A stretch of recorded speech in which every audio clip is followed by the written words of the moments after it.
Hello friends, Ace Botane. Next episode. In this episode, we'll be discussing ecosystem part 2, by which ecosystem will be over.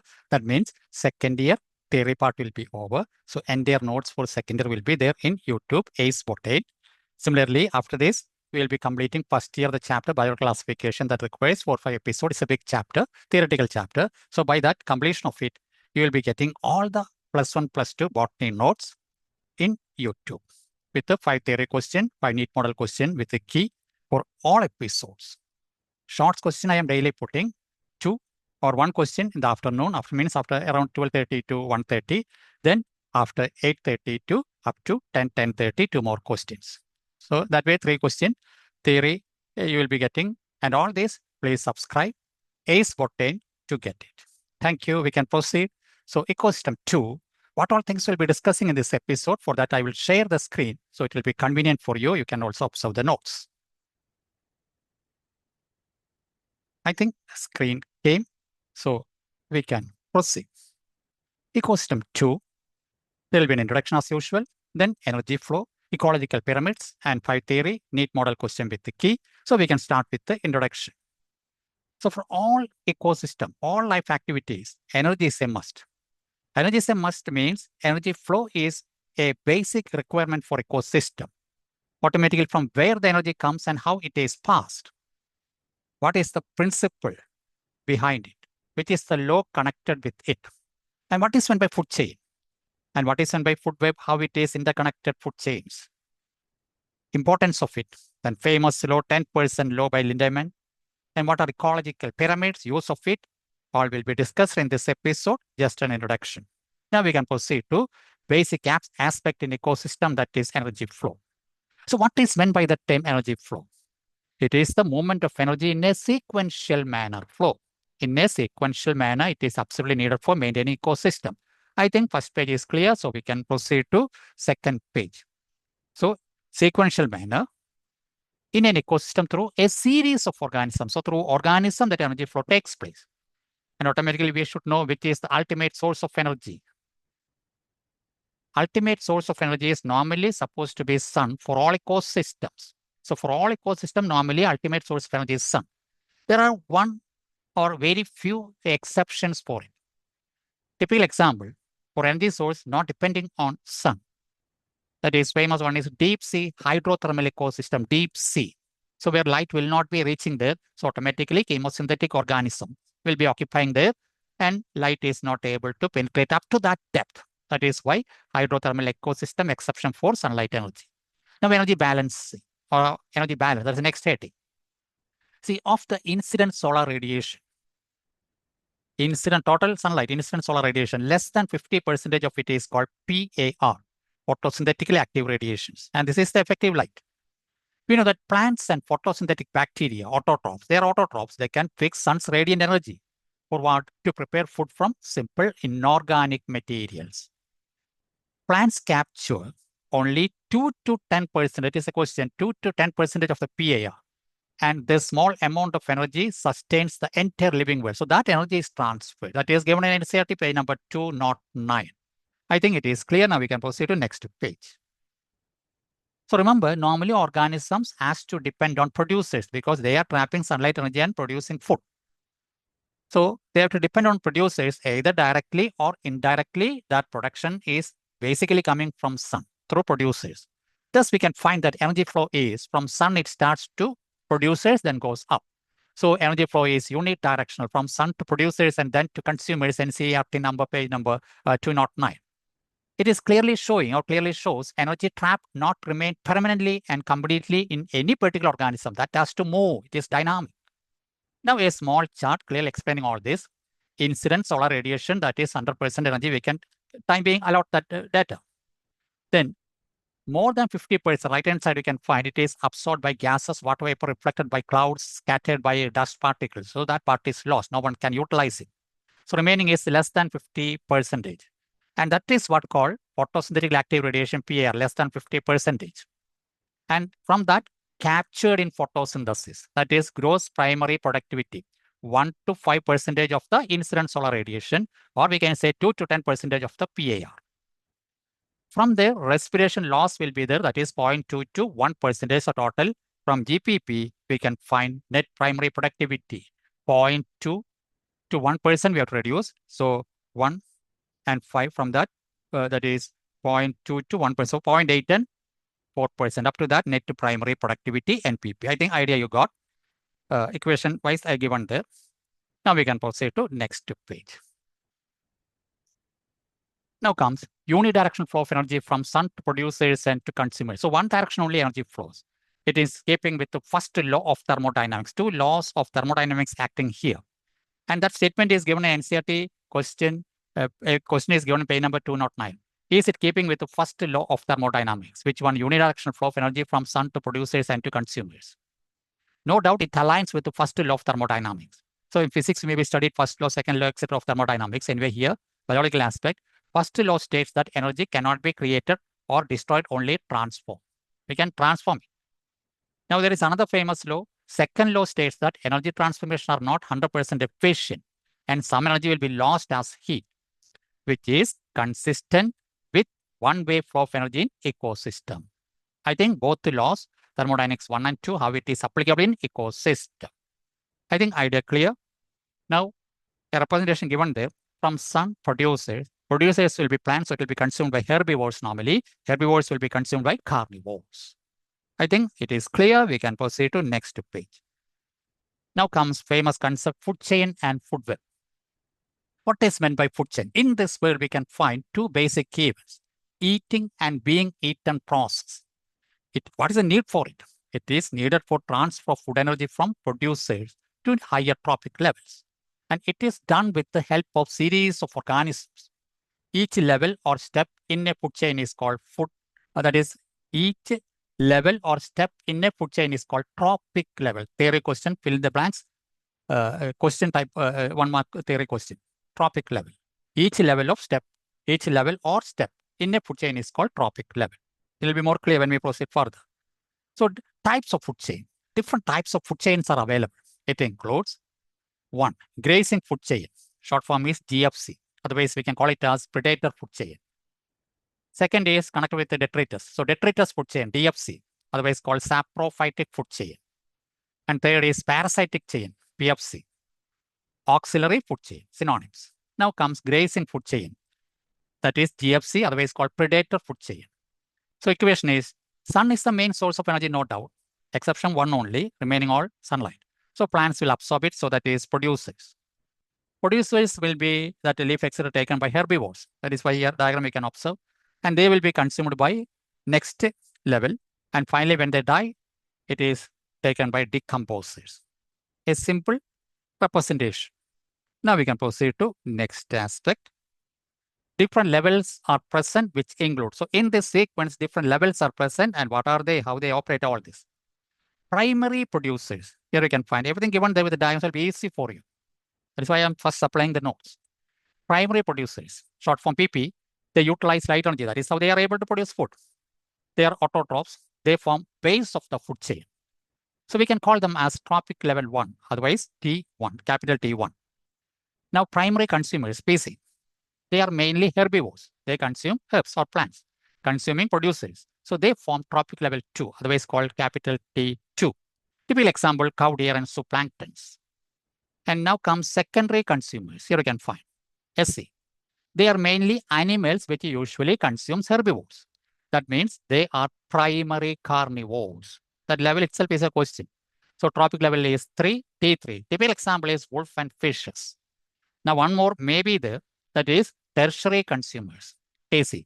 They are again animals, thus secondary carnivores. Secondary carnivores. So they are called trophic level 4, T4. So trophic level 1, then primary, secondary, tertiary. So TL4, T4, lion, man, etc. Size of the organism increases in higher level. That is a common phenomenon here in this pathway. So primary producers, plants. Primary consumers, you can find grasshopper. Then secondary consumer, frog. Tertiary consumer is snakes. And there can be top order consumers also. Normally 2 to 3 will be able to survive. Sometimes there may be another one also. That is why they are called top order consumers. I think terrestrial food chain, simple flowchart representation is clear to all of you. Now we can proceed to next one. That is aquatic food chain. These are our representation of food chain, so it will be easy for you. I will explain one by one. So aquatic food chain, simple flowchart. Tropic level 1 primary producers, that is phytoplankton. And here it is primary consumer, zooplankton. And here it is secondary consumer, small fishes. And this is tertiary, large fishes. Simple, easy. Next is detritus food chain, DFC, saprophytic food chain. Equation is detritus, decay matter. It is taken by earthworm. Earthworm will be consumed by sparrows. Sparrows will be consumed by falcons.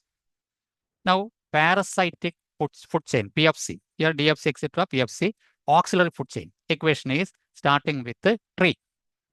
On tree, we can find birds. And bird, we can find bugs and lice. So size decreases. So size of the organism decreases. Then only they become parasite. I think idea clear, simple representation, easy to follow. Theory question as well as NEET model question.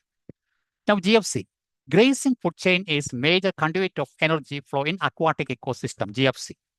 That is grazing food chain. GFC is the main or major conduit of energy flow in aquatic ecosystem. A large fraction of energy flows through DFC, detritus food chain, than GFC, grazing food chain, in terrestrial ecosystem. So a larger fraction of energy flows through detritus food chain, land, than GFC in terrestrial ecosystem. So aquatic and terrestrial, there is variation. Now comes food web. Interconnected food chains are called food web. It is a natural instinct because it is an arrangement for source of food directly or alternate pathway. Food should be available.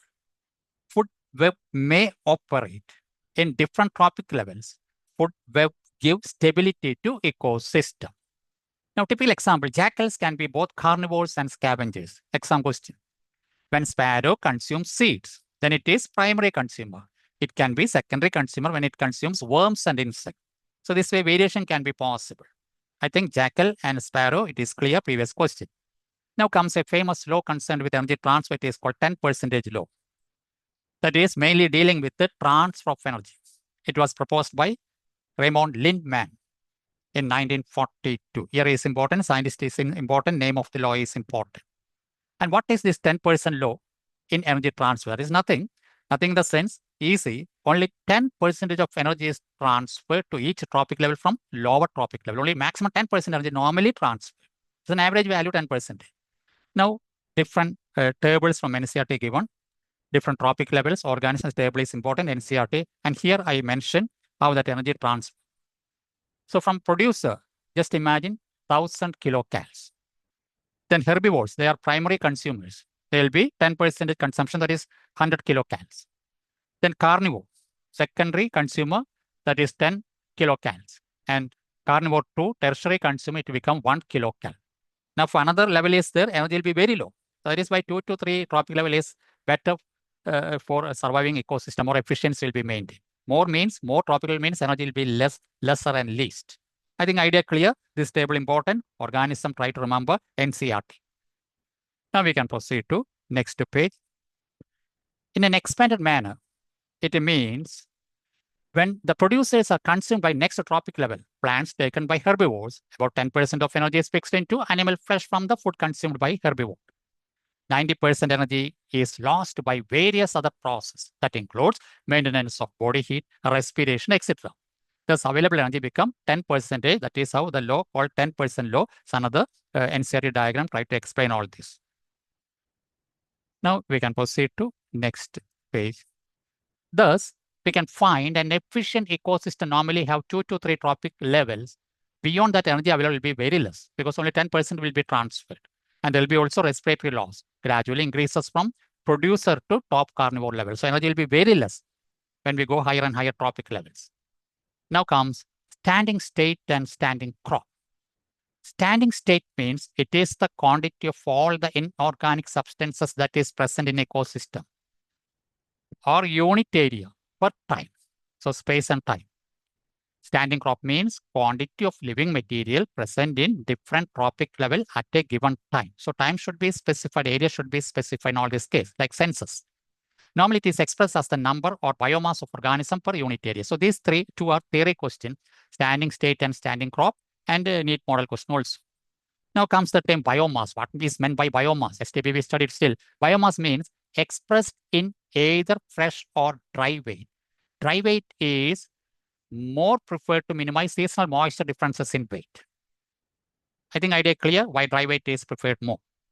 Now we can proceed to next page, ecological pyramids.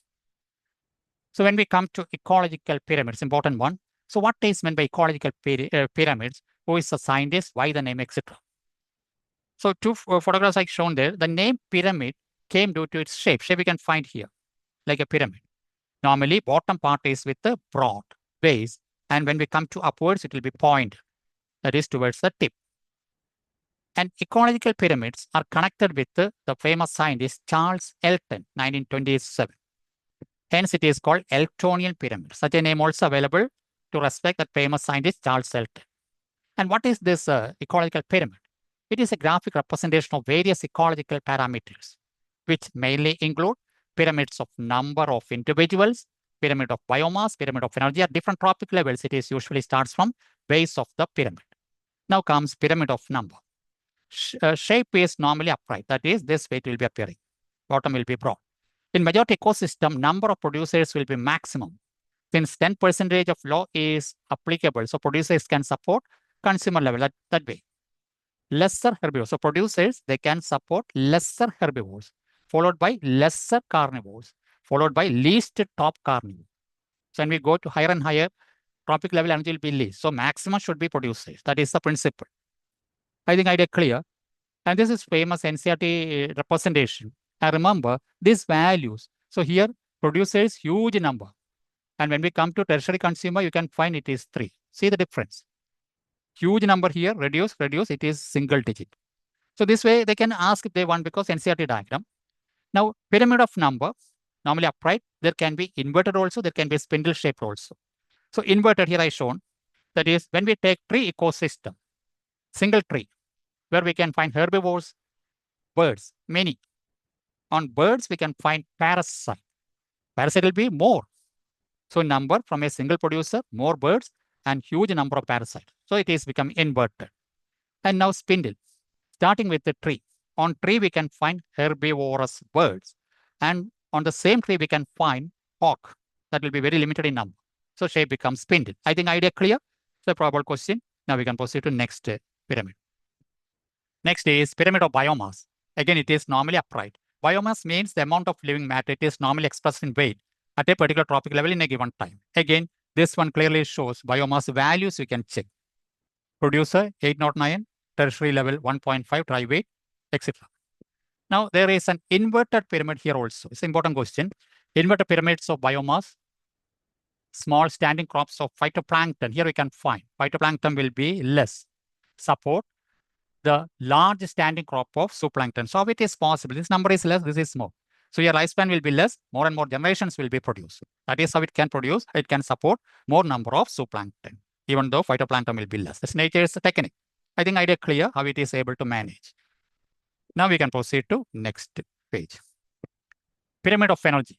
Always remember, pyramid of energy is always upright. It is always upright. And a comparison. And it is due to why it is always upright. It is due to unit action flow of energy from producer to consumer. According to 10% law, normally 10% of energy is passed into next trophic level. And energy flow, a comparison, a situation I provided here from NCERT book connected with it. Here we can find 10 lakh joule from sun. It is trapped by producers, only 1%, 1 by 100. That is, producers will be getting 10,000.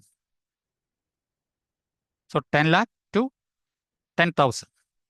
Producer, only 1%, 1 by 100 will be able to take. From producers, primary consumer, now 10% law comes, 10% 1000 joule. Secondary consumer, 10% law, 100 joules. Tertiary consumer, 10% law, 10 joule. So this is hypothetically we taken, starting with the sun, 10 lakh joule. Producers will be trapping 1% of it, that is 10,000 joule. Then 1000 joule, 100 joule, 10 joules. I think it is clear. We can proceed to next page. Now comes drawbacks of ecological pyramids. See, ecological pyramid is applicable to simple food chain and not for food web. If same species involved in different trophic levels, it will create confusion, as in the case of insectivorous plants. So photosynthesis, at the same time insectivorous, so trophic level changes. Certain group of organisms not placed in ecological pyramids, which may include detrivores, saprophytes, decomposers, and microbes. That is regarding theoretical part, last part of ecosystem, and after that 5 theory question provided and 5 NEET model question given with the key. So hoping that it is clear.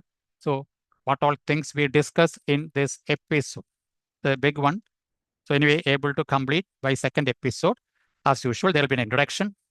After that, what is the need of energy? Why there is a need for energy flow? How it proceeds through organism? Which are the trophic level or what are the trophic levels? Then energy, it means ecological pyramids. Again, importance of it. What is the contribution made by Charles Eltonian pyramids? Then how energy transfer takes place, inverted pyramid, spindle-shaped pyramid, etc. Then after that, 5 theory question, 5 NEET model question with the key. So remember, subscribe ACE button, so you'll be getting theory part completely. Now, first year, we are continuing with the bioclassification. Second year is almost over by ecosystem 2. And short question I'm daily putting, I told you, around 12:30 and 1:30, one question will be there. And after 8:30 or 9 o'clock, first one will come, that is totally second. And after that, one more 3 question will be there. So subscribe ACE button, you will be getting all this. If you like these episodes, subscribe or like it, share it, comment on it. We can meet later. Meaning online classes, tuition, etc. also I am starting. So we can see you later. Take care. Bye. Thank you.